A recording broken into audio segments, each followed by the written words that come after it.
5, 4, 3, 2, 1, go!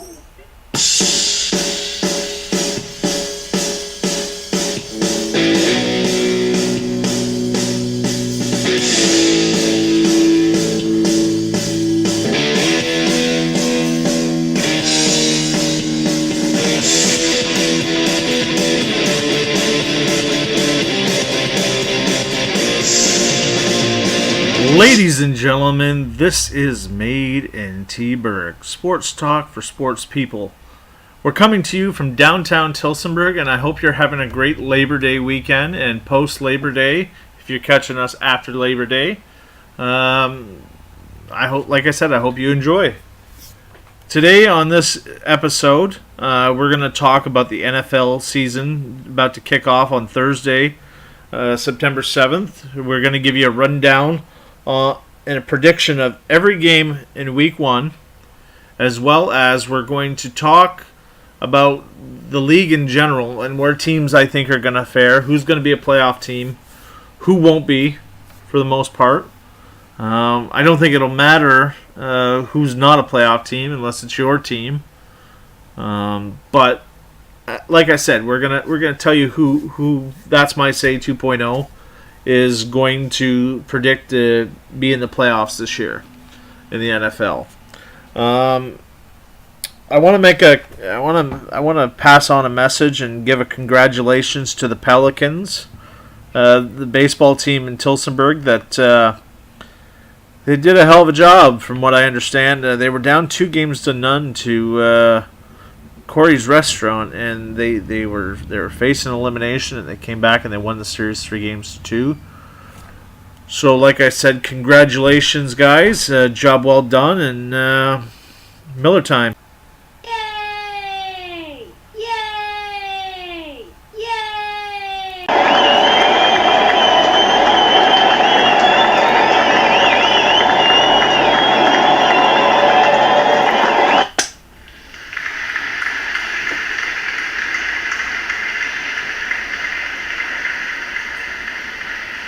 Once again, guys, great job.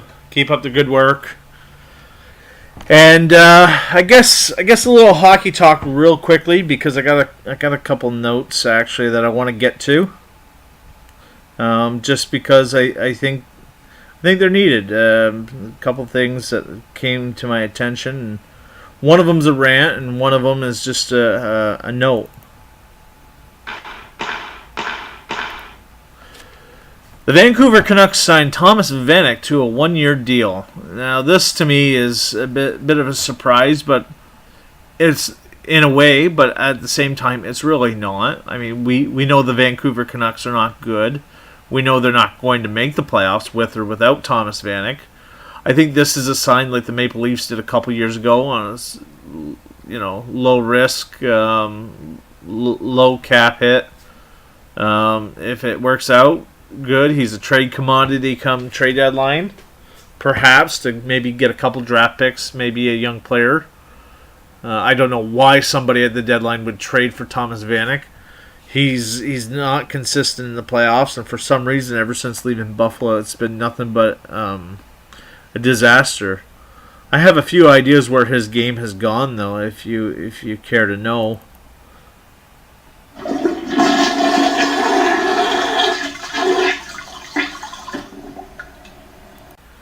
That's right, folks. Straight to the toilet. He's no good, and he's a bum. But perhaps he can catch lightning in a bottle and maybe help the Vancouver Canucks gain an asset in a draft. Who knows? I'm not going to hold my breath on that. But the other part of this little hockey segment that I want to talk about is a couple weeks ago in Russia. Many of you might have already seen it, but the fight that went on between the Canadian men and the Russian players, and just an exhibition game that meant nothing. It's just to get a good look at some guys that are not in the NHL, and possibly good enough to get a look at for Pyeongchang, the Olympic Games, since the NHLers are not going. And I don't know. I think this is more of a work. I know some of you might think that It's absurd to think that that could happen. But in a game that means nothing, and you've got a few weeks to heal up whatever possible injury you might have to go to training camp, would it really be a surprise if that did happen? Like the fights between the fights between Russia and Canada in a nothing game, to me, made me think, well, are they trying to sell this thing? Because I know typical times where there's an incident that occurs, people think fans are just marking their dates on the calendar for the next time those two teams will play each other, because they think there's going to be blood flying, being bashed in and out of every player. There's going to be fights galore. And I think fights probably might be the one thing that sells the Olympics. Even though we know that there's no fighting in international hockey. But it's happened before, if you remember 1987, with the Russians and the Canadians. And how Don Cherry, of all people, went to bat for the Canadian kids when everybody was trying to say it was a black mark for Canadian hockey. They were disqualified. The Russians still got their gold. It didn't matter. And I wonder if the guys just had a little bit of a copycat just to try and get people interested in Olympic Games where players that don't matter are going to be there. Because you know damn well that if the best Canadian players were going to the games, we'd win gold. It don't matter where we're playing, we win gold. Mike Babcock, he knows what he's got planned if he's coaching that team. And not only that, but he's got guys like Joel Quenneville, sometimes Lindy Ruff, sometimes Jacques Martin, other times Claude Julien. There's a whole group of guys that are definitely in for the long run. Now, I'm not going to sell Martin Brodeur short. Yeah, I think he and Sean Burke are going to do a good job with what they have. But they're still fairly new to this side of the game, as many of you may already know. But make no mistake about it. Canada will be good enough to challenge for gold no matter who they take to the Olympics. Write it down, folks. I said it. The clock is ticking, folks. It's almost time to play football.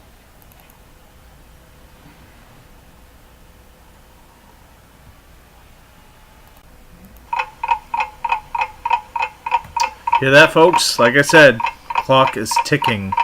The NFL season is just upon us. So I'm going to give you a prediction of Week 1 in the NFL. And I'm going to start off with the Thursday night opening game. The Kansas City Chiefs pay a visit to the champs in the house that Brady made famous. The Chiefs versus the Patriots. Well, a lot of times a banner raising evening can be distracting for a team, and they don't play very well. But I think in the case of the New England Patriots, I think you're safe. They're going to come out guns a-blazing. Tom Brady, he knows what he's doing. He's a pro. He's been there, done that. I expect the Patriots to win this one. I think the Chiefs will be competitive, though, folks. I don't think it will be a walk in the park, especially with Julian Edelman out. But you also have Philip Dorsett to look forward to, folks, as Jacoby Brissett was just recently traded to the Indianapolis Colts for wide receiver Philip Dorsett.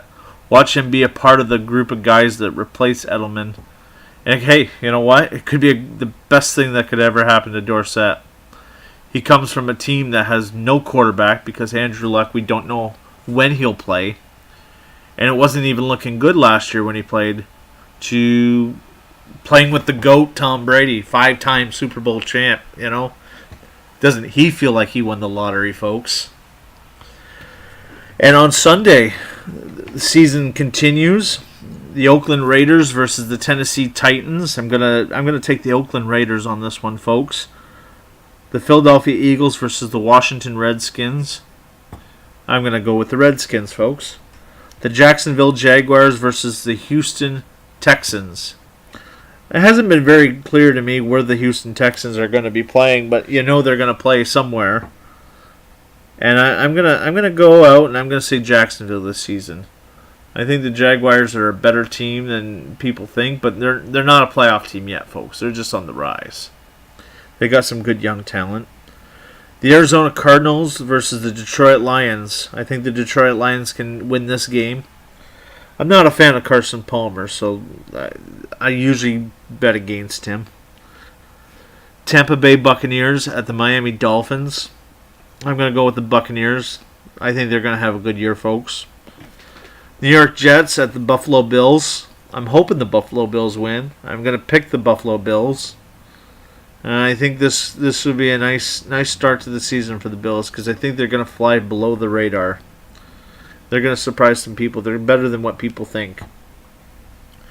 The Atlanta Falcons, who came just shy of winning their first Super Bowl, will play the Chicago Bears, and I think the Atlanta Falcons got this one, folks. The Bears, they're just not good. They're in a building phase right now, and I don't see much good other than the kid that they got at quarterback, who will have some growing pains though. He will take his lumps when he's playing men, not the kids trying to make earn a roster spot, or guys just fighting to have a spot in the league. But you know what? I'm coming around to this pick. I still don't see why you had to trade up to get this kid. I think he would have been there. But, hey, they got better minds apparently than I do in the NFL working for the Chicago Bears. So, we'll just see, folks. The Baltimore Ravens versus the Cincinnati Bengals. I'm going to pick the Baltimore Ravens, folks, because I don't like the starting quarterback for the Bengals. I like the backup better. The Pittsburgh Steelers versus the Cleveland Browns.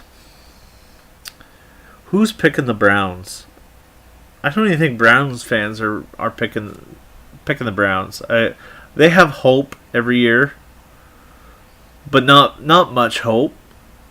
And I don't think their hope is hope anymore. They're like, well, let's just see. And it's too bad, too, guys, because Cleveland Brown fans are about as loyal as it gets. They deserve to have a good team once after all these years of suffering. Hell, they lose their team, then they get their team back. I mean, Cleveland Brown fans have been through a lot, folks. I would love to see them put a decent team together for a change. The Indianapolis Colts versus the Los Angeles Rams. I'm going to pick the Rams here, and I'm hoping Sammy Watkins plays and makes an impact right away because he's going to need to if he wants a contract next year. The Carolina Panthers versus the San Francisco 49ers. Well, I'm going to be biased here, and I'm going to pick the San Francisco 49ers. I know they're not going to win many games, but I'm hoping crybaby Cam Newton is still up for crying about the refs not giving him calls. And I hope it plays in our favor. The Seattle Seahawks versus the Green Bay Packers. This is a tough one because I think these two teams could meet each other in the playoffs. And I think it will be... Well, we've seen this a lot of times, folks, between these two teams. They played some really close games and some hard-fought ones. And I think recent memory, we all remember the lockout between the referees and the scab referees and a blown call and a controversial ending to the game that cost the Packers the win on an opening week. So it should be fun to renew acquaintances and see what could happen here. I'm going to pick the Green Bay Packers, though. I think the Green Bay Packers could be one of those teams that will be in the NFC Championship, maybe even in the Super Bowl. The New York Giants versus the Dallas Cowboys on the Sunday night game. It almost seems like you have to have the season start up on Sunday Night Football with Dallas and New York Giants. It just seems to happen more often than we realize. And I'm going to pick the Dallas Cowboys with or without Ezekiel Elliott. I think they're fine. I think they're better on paper. I think their talent's better Odell Beckham is their talent on the Giants roster. But I think Dallas is much deeper. So don't look for much different there. Dallas wins. The New Orleans Saints on the Monday Nighter will go into Minnesota and play the Vikings. I'm going to pick the New Orleans Saints. And I'm going to expect Drew Brees to hand off the ball to Adrian Peterson to make a statement in Minnesota after he just left the only team he's ever played for to go play for the Saints. And I think he'll make a big impact. And I don't think the defense is good enough to stop him. The Los Angeles Chargers in the late night doubleheader on Monday Night Football will play the Denver Broncos. I'm going to take the LA Chargers, but this one's a pick-em here because I think these two teams are underachievers. Well, pardon me. The Chargers are underachievers, and I think the Broncos, you just don't know what they are because 2 years ago they won the Super Bowl, and that team, for the most part, on the offensive side of the ball has been dismantled, minus Thomas and Sanders. You will be curious to see what Jamal Charles brings to the table in Denver. And Simeon, the quarterback, Trevor Simeon, I think he has something to prove. And unfortunately, he's probably getting the brunt of being the guy that replaced an icon and a Hall of Famer in Peyton Manning. I mean, imagine being the guy the year after the team wins the Super Bowl with Peyton Manning, and you're the guy replacing him. That's tough. Just imagine when Tom Brady retires, the guy that has to take his spot. He probably doesn't have a fair chance at succeeding because how do you top the GOAT, right? So, and Manning's cut from the same mold. As much as I'm a Brady guy, not a Manning guy, it'd be naive of me not to think the same. We're going to take another break, folks, and we'll be right back in a few moments.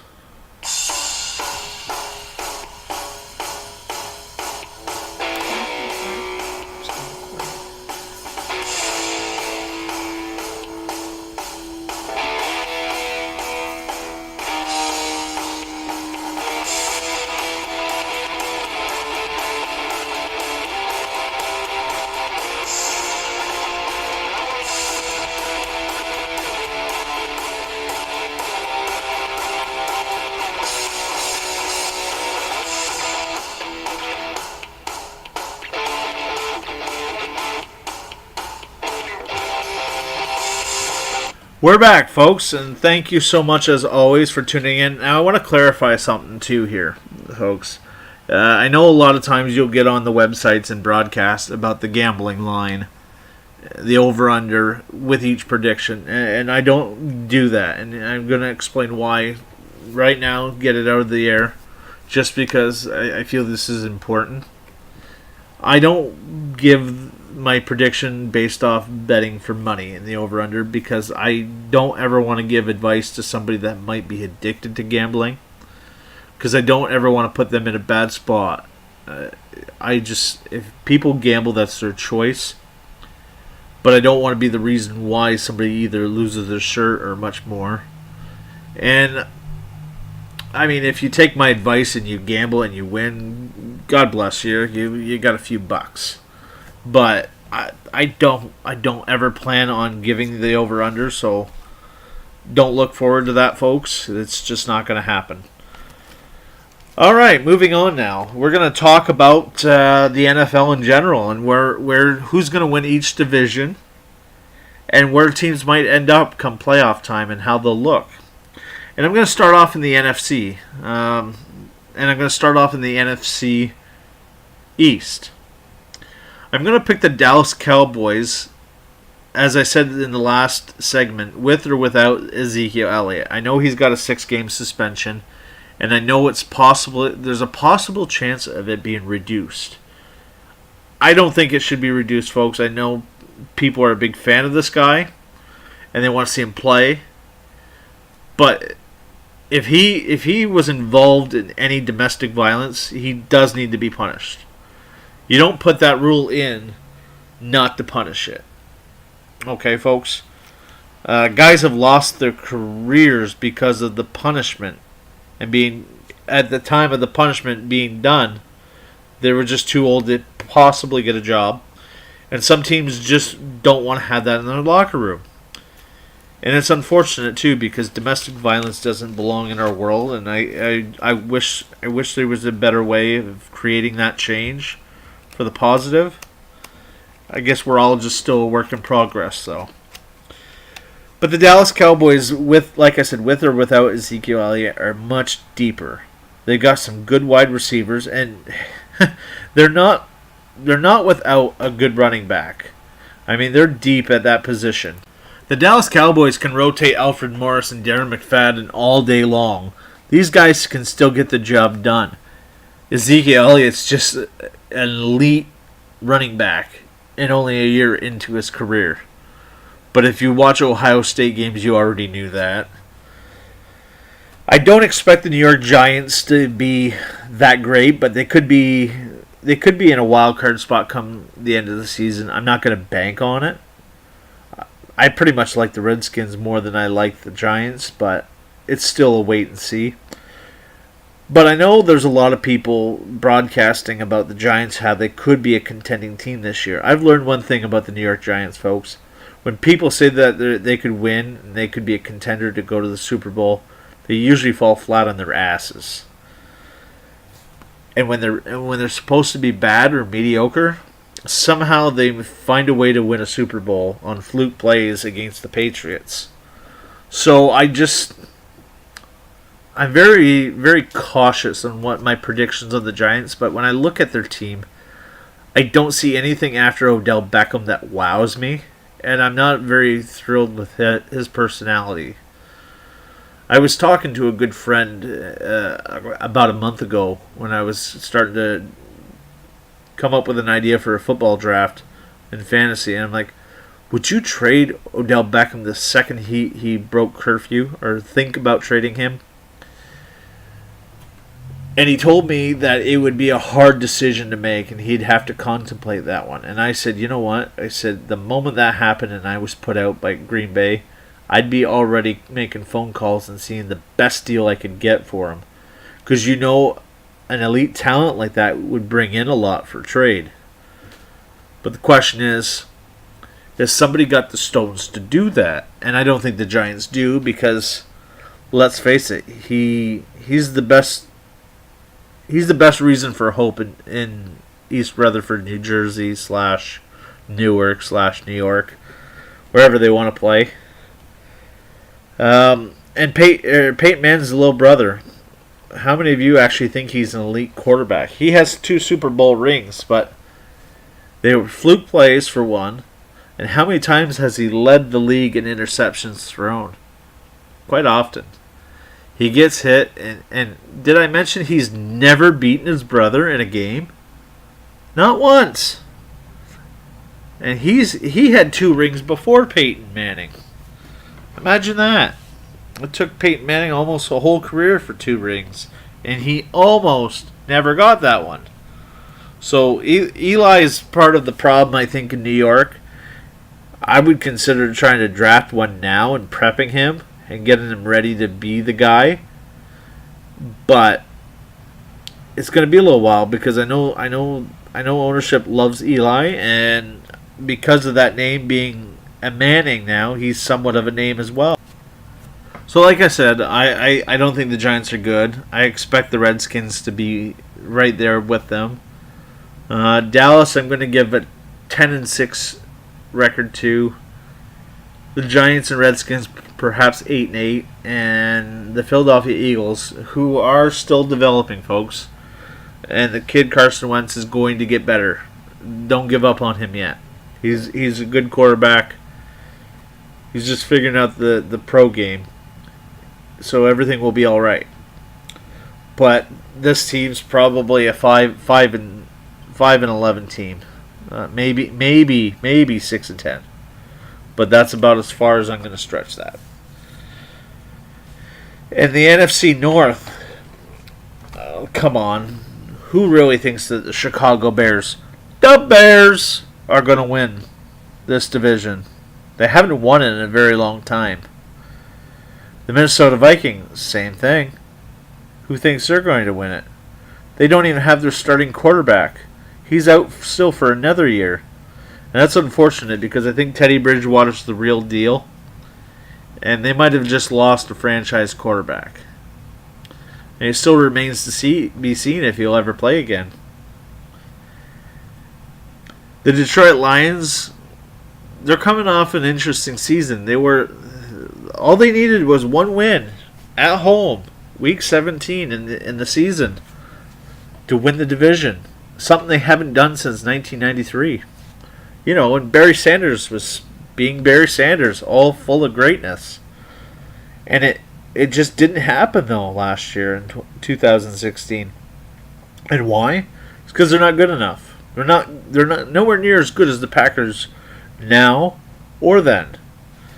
But I will say, good for Matthew Stafford for cha-ching, cashing out. He's a good player, no doubt. He's a good player.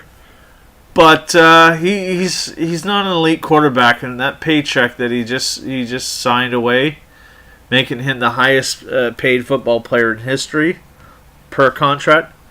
That's nice, but what does it do without the ring? Like, nothing means a thing without the ring to me. You got a guy in New England willing to take a pay cut to make sure the team's competitive, just to try and win another Super Bowl. He's got 5 of them, folks. There's a guy down in New Orleans that took a pay cut just because he wants to win one more before he retires. He's got 1 already. And he might pass a record for most passing yards this year among a career, passing that guy named Peyton Manning. That's a hell of an accomplishment. So, if I'm Matthew Stafford, I would think highly about what I do in this contract and how I execute. Because he would have been a free agent at the end of the year. And you know how things can change awfully quick if you suck that bad. The best thing that happened, though, for Matthew Stafford was Calvin Johnson retiring. I know some of you think that's absurd. But how many times did you see that gunslinger, Matthew Stafford, throw it up while Megatron was double-teamed? And half the time, Megatron just couldn't get it. There were times he made the catch and gained valuable yardage, and you wonder, how the hell did that happen, being double-teamed?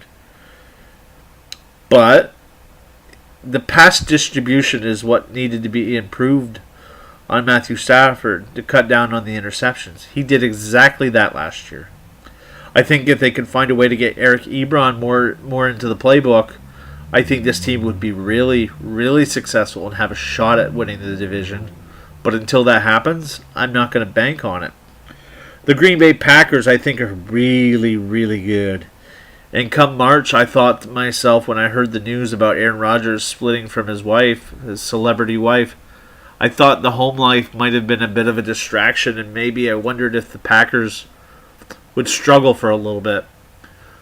But you know what? The last few seasons, the Packers have struggled coming out of the gates. And all it took was Aaron Rodgers just going on the radio and going on interviews, just telling people to relax, just relax. We're all right. We got this, guys. And they did. Aaron Rodgers found a way to just make it happen. So I'm convinced no matter what his personal problems is, he's going to find a way to take the Packers to the playoffs, winning the NFC North. And I think there's a good chance it might come down to either New Orleans Saints or the Green Bay Packers in the NFC Championship. Imagine that, Aaron Rodgers versus Tom Brady in the Super Bowl. Could you imagine that? Hell, Drew Brees versus Tom Brady. Either one of them. It would be a treat for a football fan to watch these guys because they really do master their craft. And they have different styles. You know it if you've watched all 3 of them play. For example, Aaron Rodgers is the best free play quarterback there's ever been and ever going to be. This guy finds a way to get yards he shouldn't have when he's going to get a free play. I mean, he knows how to work the penalty flag better than anybody. So, I mean, and that alone to me says, you know what, he might even win another MVP this year. So, keep your eye on the Green Bay Packers, folks. They're going to be good again. And I'm going to tell you this much. They're probably 11-5 this season. I'm going to predict the Lions will be 9-7. And it's a pick-em between the Vikings and the Bears. I'm going to give the Vikings the edge over the Bears. And I think there's maybe a 5-11 season there, and maybe perhaps a 4-12 season out of the Bears, just because I like the kid at quarterback. And that's only from seeing a few snaps in the preseason. I liked what I saw. I hope it's real, because they went out on a limb drafting this kid. So, and Bears fans have it horrible. Bears haven't been good since Walter Payton was kicking ass and taking names, folks. We're going to take a short break, folks, and we're going to be right back.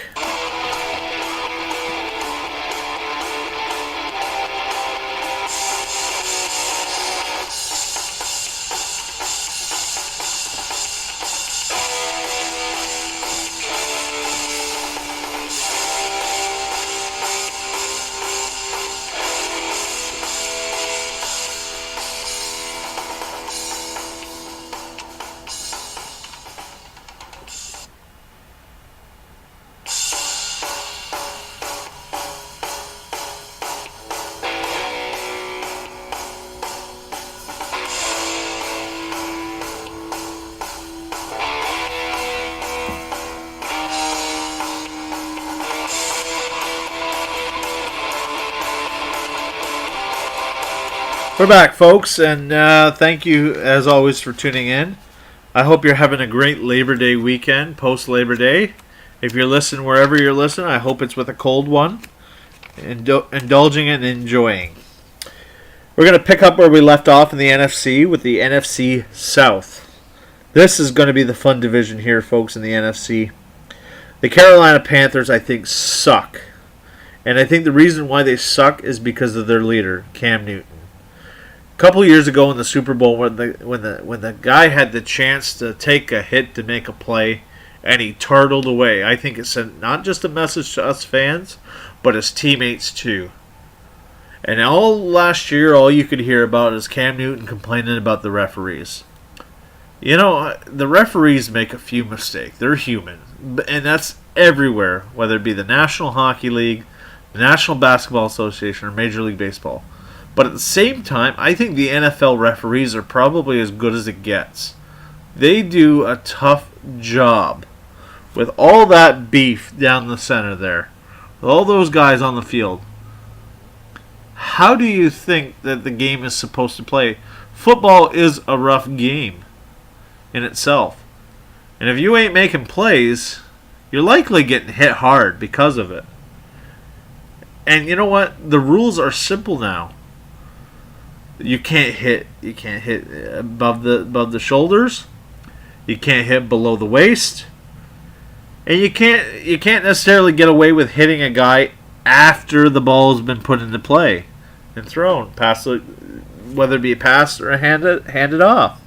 So the quarterback is protected as much as it gets. I haven't heard Tom Brady complain a whole lot about the referees, and I know keep going back to Tom Brady. So what? I think he's the greatest quarterback there ever was, and yeah, there might be a bromance there, but so who cares? You just wish you had 5 Super Bowls like him. I know I do. But look at Aaron Rodgers, Drew Brees, Andrew Luck, who's not even playing. There's a long list of quarterbacks in this game.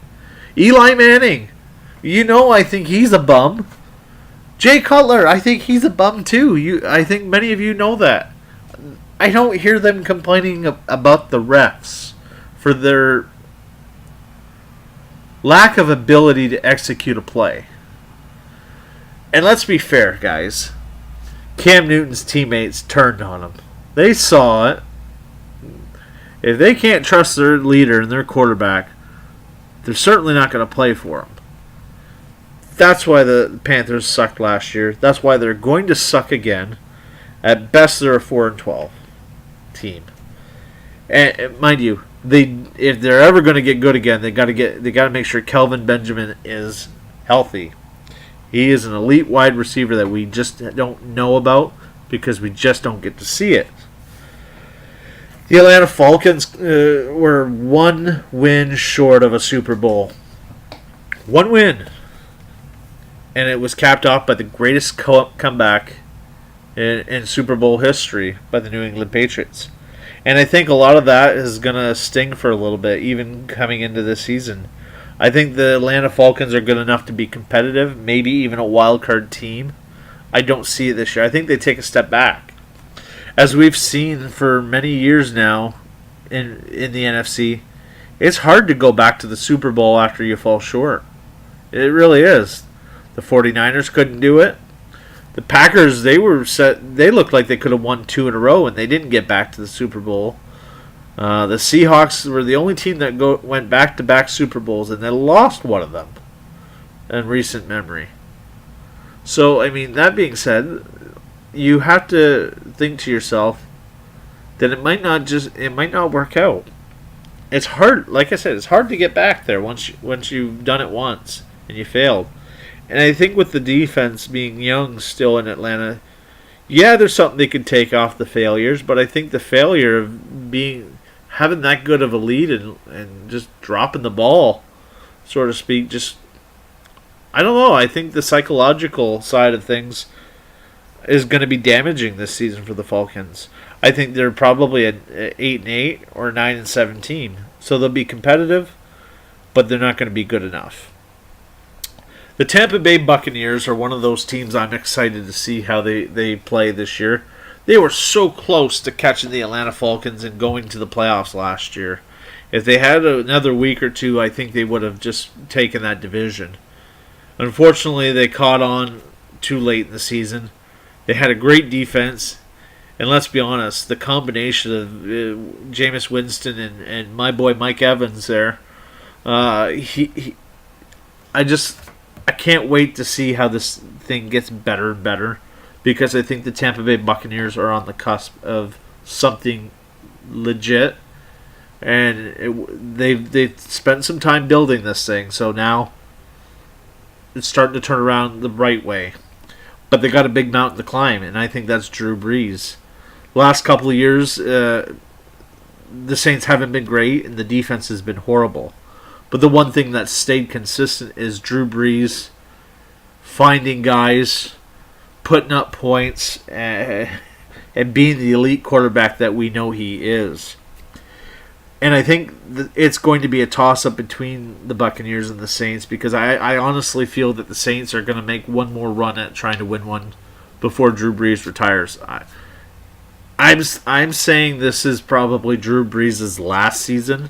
I don't know this to be 100% factual, but I look at the guy that's in Pittsburgh, Ben Roethlisberger, another elite quarterback there.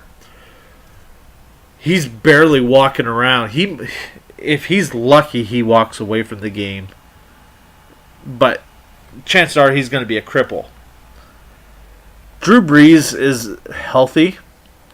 He's rich. He's successful. He loves the game. He has the opportunity to walk away feeling good with the game. Now, it comes at a price, because I think the man wants to win one more and go out on top. And who doesn't? What a way to go as a champion.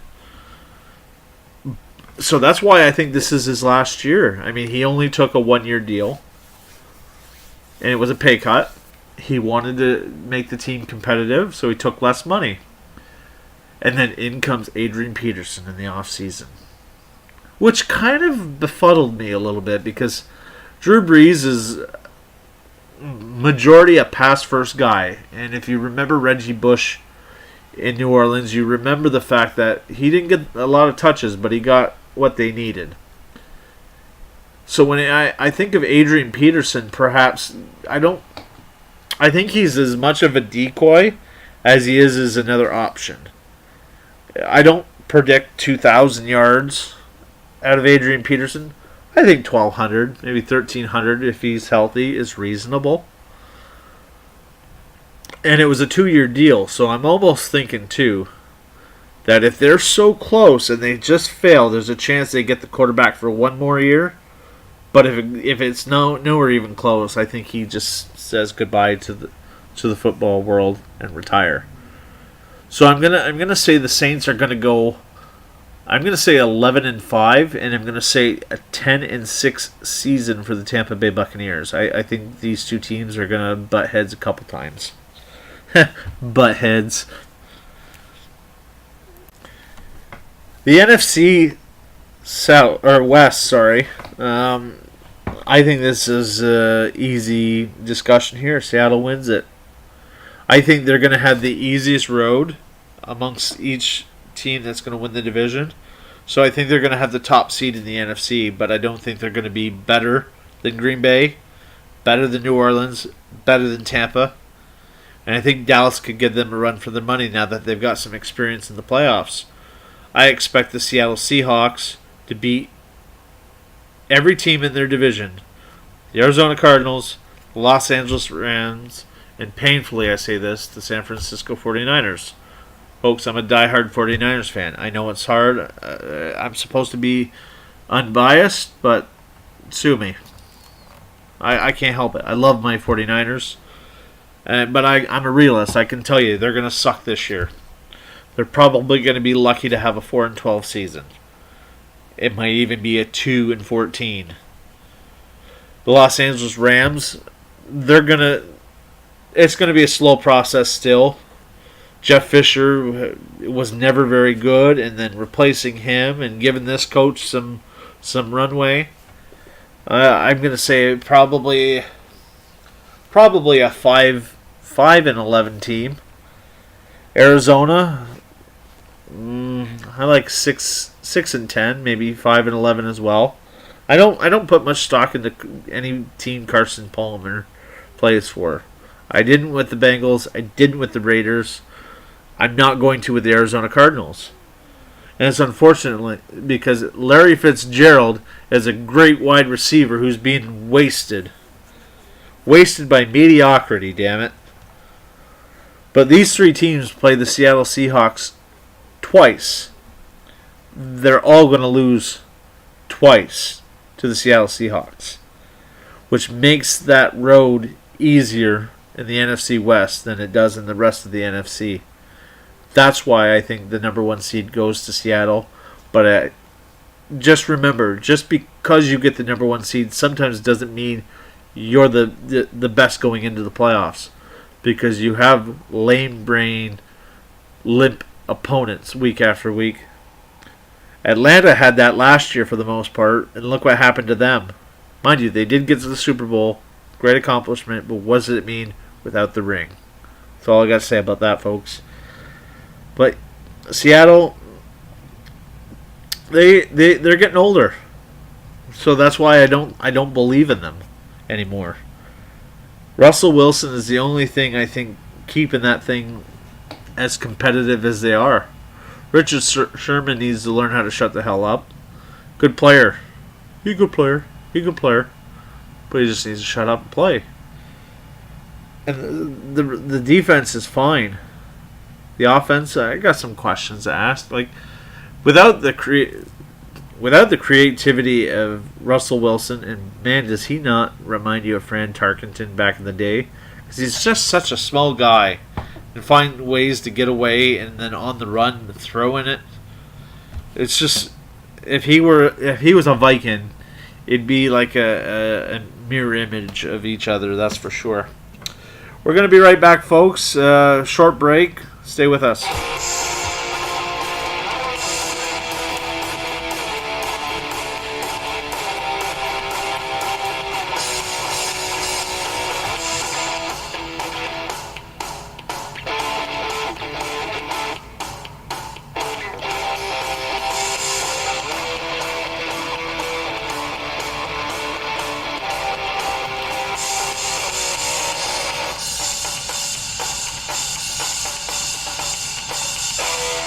All right, folks, we're back. Now we're going to dive right on into the AFC. And I'm going to start with the West. I know I started with the NFC East last time, but I think the champs get to go last. And the AFC East has the champ. So we're going to do a little reverse here. The AFC West is Oakland's all the way. I'm going to give them a 11-5 record. Derek Carr is elite. Him throwing it up. He's this generation's gunslinger. I love the fact that he wears number 4. It reminds me so much of Brett Favre. Just wrong uniform. But throwing it downfield to Amari Cooper. And I've said this a few times to people, good friends. Between Amari Cooper and Mike Evans, these two guys are going to be in 1 and 2 or 1 and 1A as far as the best wide receivers in the game within a year or two. Mark my words, guys. If you hadn't heard me say it, you're definitely hearing me say it again. I'll say it loud. I'll say it proud. These guys will be elite, top wide receivers, and I think the proof is in the pudding already. These guys have excelled, especially Amari Cooper. The problem I have with the Oakland Raiders, though, is I don't think they're good enough on the defensive side of the ball. They're going to give up some points. It's going to come down to a gunslinging matchup some weeks.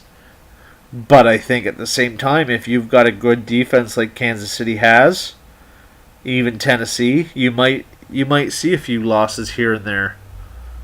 It should be interesting to see.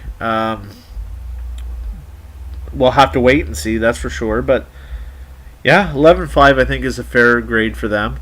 I think the lack of defense will hurt them come playoff time, where they're just one step away from the AFC Championship, and that's all. The Kansas City Chiefs are one of these teams now that I think you have to do something positive. I think the coach is coaching for his job. Andy Reid's been there for a while now. He's done some good things. But after how many tries? Like, they've had some ups and downs, and they've had failures with those downs. Big failures. And I think it's time to either win.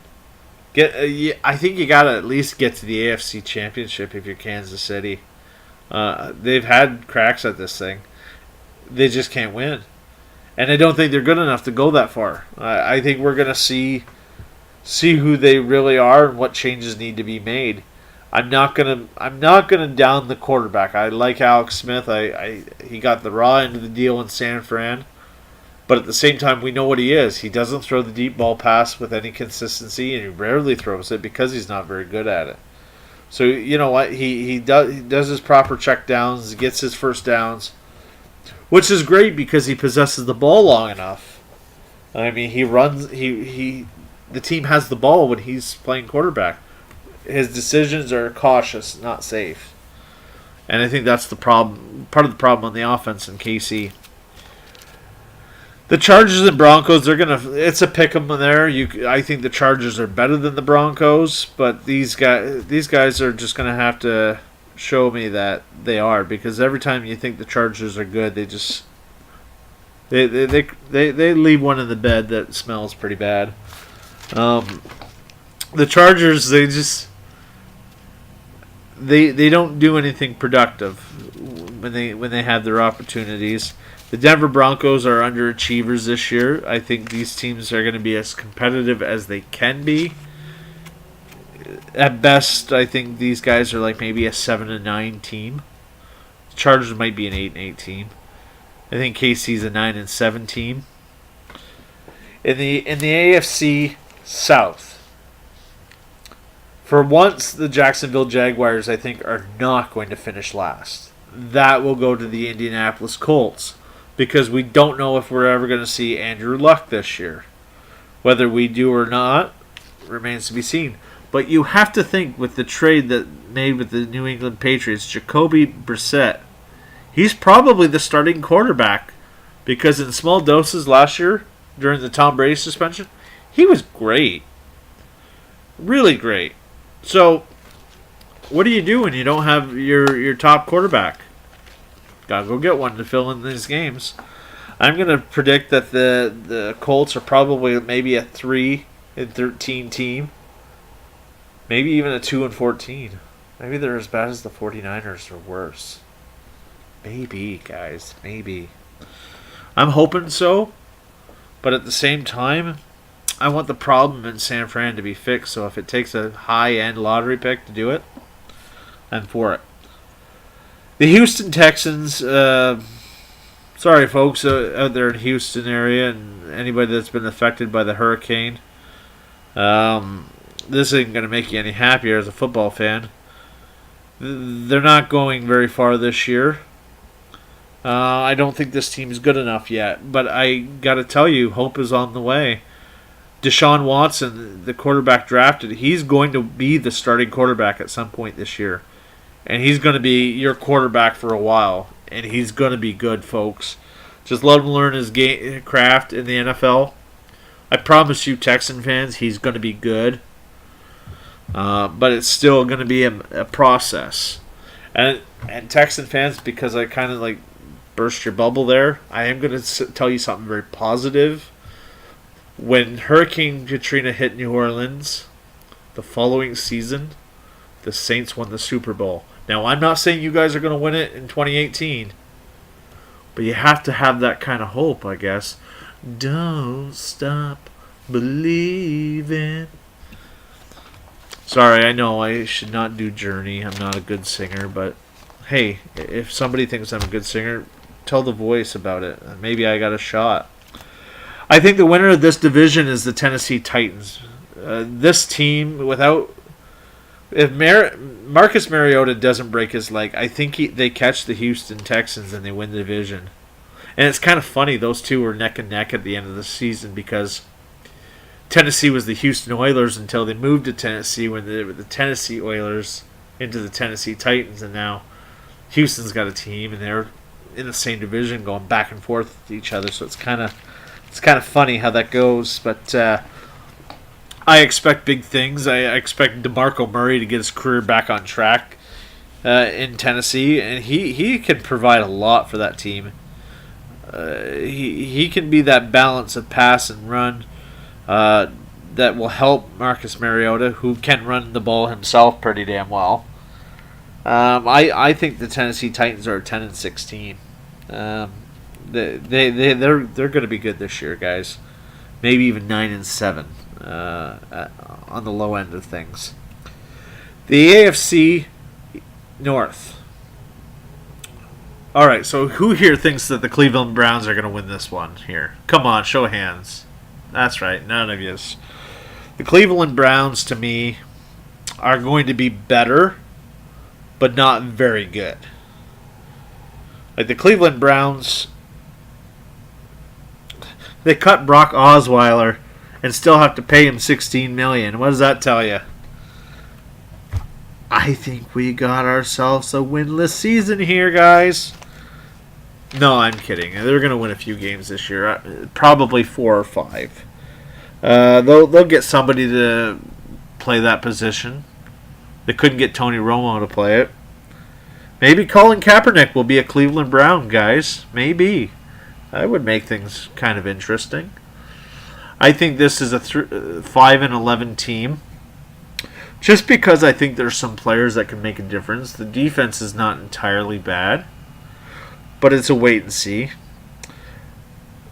The Cincinnati Bengals. I'm gonna tell you right now, they gotta get rid of the red-headed quarterback.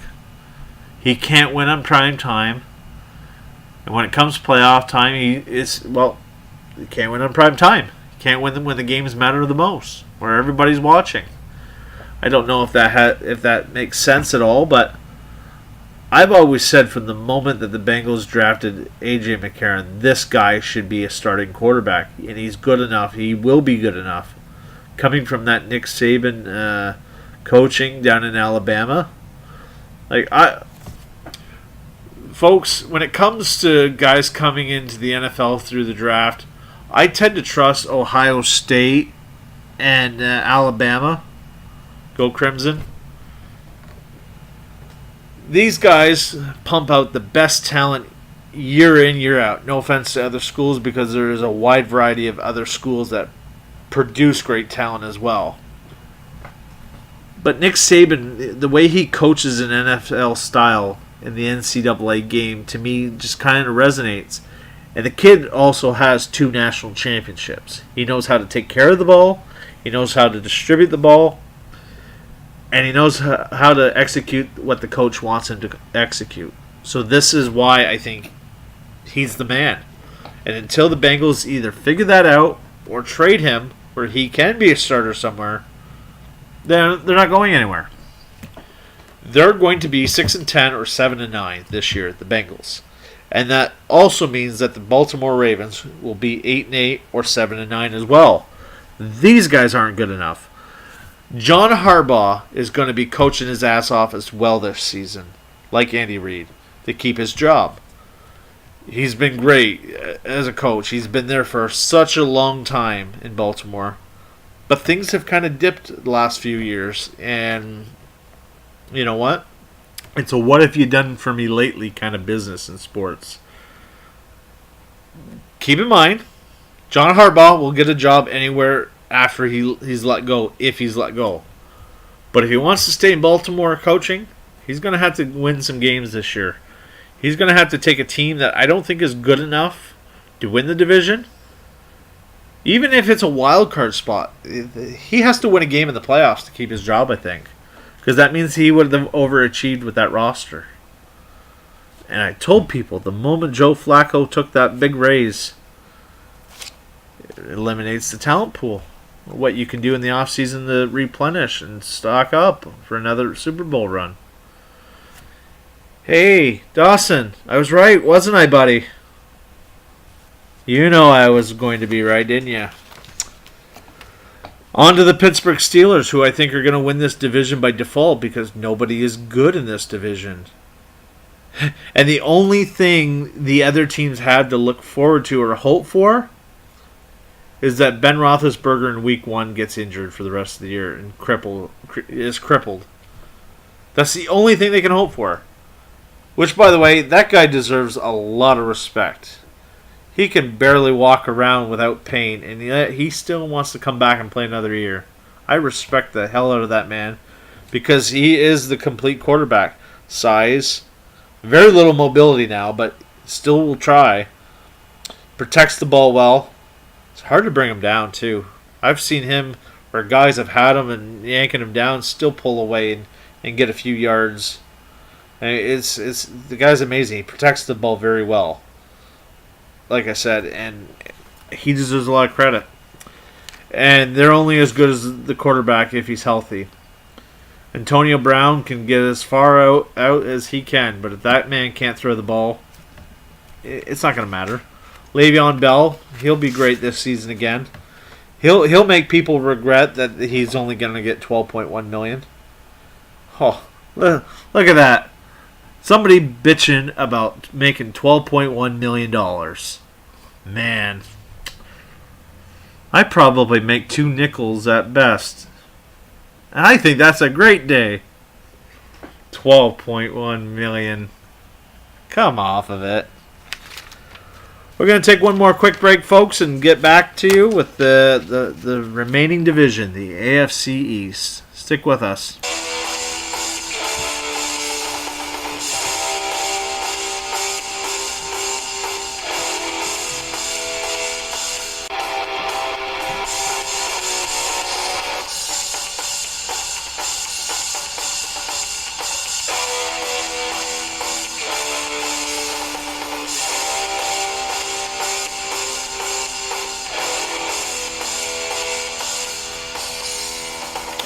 We're back, folks, and just in time for the AFC East.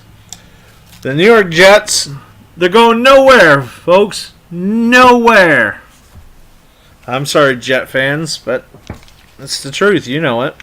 The New York Jets are going to be lucky if they don't ever see another replay of that butt fumble again. I doubt that'll happen, but still. The Jets just don't jump out at me as a team that I don't even think they're rebuilding. They're telling us that they're rebuilding, but what are they building? Crap? I mean, seriously, the talent pool sucks. I think they just need a complete overhaul. Have the owner sell the team, too, because I don't think he's very bright either. I think he's a bit of an idiot, to be honest with you.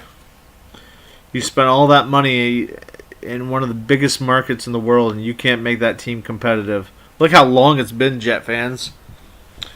I mean, I don't have as much sympathy for you as I do for Browns fans, or even Bears fans for that matter. And I'm not a Bears fan at all either. But these teams actually have a valid bitch-a-thon here, as opposed to you guys who just... The Jets just don't do anything productive or good. I don't think they've had a good quarterback since Tburg either. And with the Miami Dolphins, I think they're a fluke team last season. And I think... Now, it's hard to prove because of the quarterback situation.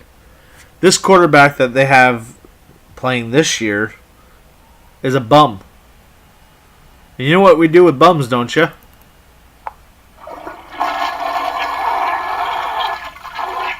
That's right. That's what we do with it. So, Jay Cutler, you're a bum. Sorry, you just are. The Miami Dolphins have some good young players on their team. No Ryan Tannehill, which I don't know what's better, Tannehill or Cutler. I think Tannehill is, but not by a lot.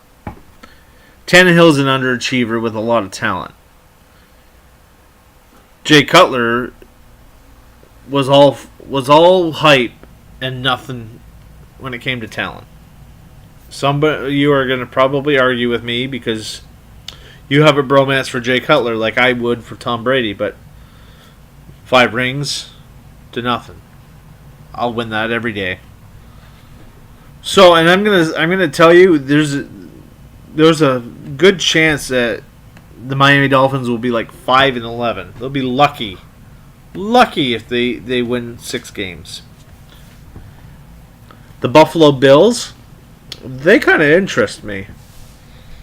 I know some people think that the glass is half empty. I don't see it that way. I know Anquan Bolden retired on yous, and that wasn't very fair, but I almost think that this team could be 8-8, and they could be in the conversation for the wild card. Now, I'm not saying they're going to get in. Please don't take me to heart on that one. But all I'm saying is they got a shot. If LaShawn McCoy is healthy, a lot of things can happen for this team. The defense is pretty decent. Tyrod Taylor keeps making progressive steps. I think I want to see a bigger leap than a step, though, this season. And I think he's got that in him. But we have to see it, unfortunately. And I'm of the belief that that could happen. Zay Jones is a bit of a gamble at wide receiver. But, you know, let's give the guy a shot. I think there's a chance he could be decent. And I'm pretty fond and high on the idea of Jordan Matthews coming to Buffalo. I know a lot of people think that the Buffalo Bills ripped themselves off, that Sammy Watkins is a way better player. And he is, on paper. Like, of what we've seen of both wide receivers, he is. But I think Jordan Matthews is going to come in with a chip on his shoulder, and I think he's going to surprise a lot of people. I really do. I think he's exactly what Buffalo needs. Is a guy that has something to prove. He can do that. Mike Tolbert's another guy, the fullback. He's been kind of a castaway since San Diego, being a fullback in Carolina for a few years, and now, I mean, he's found his way to Buffalo. So there's a good chance that we might see some pretty cool stuff this year from the Buffalo Bills. Like I said, 8-8. And now we talk about the champs, like we don't already know about the champs. What can you say about Tom Brady that hasn't already been said? He's the GOAT. Check. 5 rings to 4 rings with Bradshaw and Montana. Check. He has a shot, along with Drew Brees, of passing the all-time passing yards record. He'll do that this year. Is he lucky? Is he that good? Look, folks. The man, whether you like the man, whether you think he's a cheater, whatever you think of Tom Brady, you have to admire the guy's will. He's 40 years old and still playing like he's 20. The guy loves the game of football. So tell me, if a guy loves the game of football that much and has nothing to prove, could he really be a cheater? Maybe. But I'm betting not. I don't think he deflated those balls. But that's another story that I don't want to talk about, because that's been talked at nauseum the last several years. But the thing with Tom Brady, though, look where he came from. You know, I mean, he was a skinny, no good, couldn't do it. Like, he wouldn't fill out. He was just a string bean at Michigan. And he got taken 6th round. How many 6th round guys actually take a snap in the NFL at quarterback? I bet you not many of them. This guy took his snaps, and look what happened. Like, how do you not respect that? And here he is. He wants number 6, folks. And he might have a shot at winning it this year. Again. Bill Belichick's the mastermind, pulling the strings of the puppets. Tom Brady is the head puppet. And he knows exactly what he's doing when he's on the field. Yeah, Julian Edelman's out, but one thing we know about Bill Belichick is he's always got a plan. Injuries happen. We thought without Gronk there was no chance the Patriots could win. They won without Gronk, guys. Now, I think the key will be Gronk has to stay healthy this year in order, to have the Patriots win. Because I don't think they could. No offense to the Danny Amendolas and, the Philip Dorsetts and the Chris Hogans of the world. But I don't think that the Patriots are good enough if they had to go through the playoffs without Gronkowski and Edelman. I don't see it. I expect Dion Lewis to play a major role. He always seems to be at the right place at the right time. Every third game, usually. And it's like, how is this guy not producing at this level every week? But sometimes the plan doesn't call for it. But the New England Patriots are probably going to go back to the Super Bowl, folks. I pictured Pittsburgh versus New England, a rematch in the AFC Championship. And I think the same result's going to happen, folks. And no offense to the Pittsburgh Steelers and their fans. I respect the Steelers' tradition and how great they've been for, well, as long as they've been around. I respect them, but they're just not going to win. I don't see it. I know there's any given Sunday, but the way Ben Roethlisberger moves around, I have a hard time buying it, folks.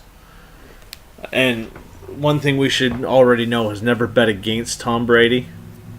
He seems to find a way to have us lose our money if we bet against him. Tom Brady is going to probably make the Patriots, I'm going to say 12-4 this season. They might be the best team in the AFC. We'll see. And with that, I don't see anything that says that they can't be a 12-4 team. Who's their competition? Pittsburgh? Yeah, well, we talked about that. Same roster, same team. Tennessee might give them, I think, a little bit of a headache, and same with Oakland. But I think they can handle that just fine. After that, who's left? Miami? Yeah, not with that bum Jay Cutler there tossing balls. Buffalo's not going to beat them. It's definitely New England's season again. And that about wraps everything up there, folks. Thank you very much for listening. The Made in Tburg is a That's My Safe production. Follow us if you will. Subscribe to our channel if you like. Episode 4, we're going to probably talk a little bit about, possibly a bit of everything. I'm not sure yet.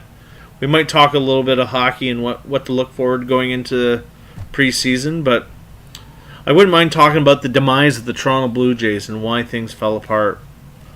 Take care, folks, and stay safe this Labor Day weekend. If you're out, don't drink and drive. God bless. Goodbye.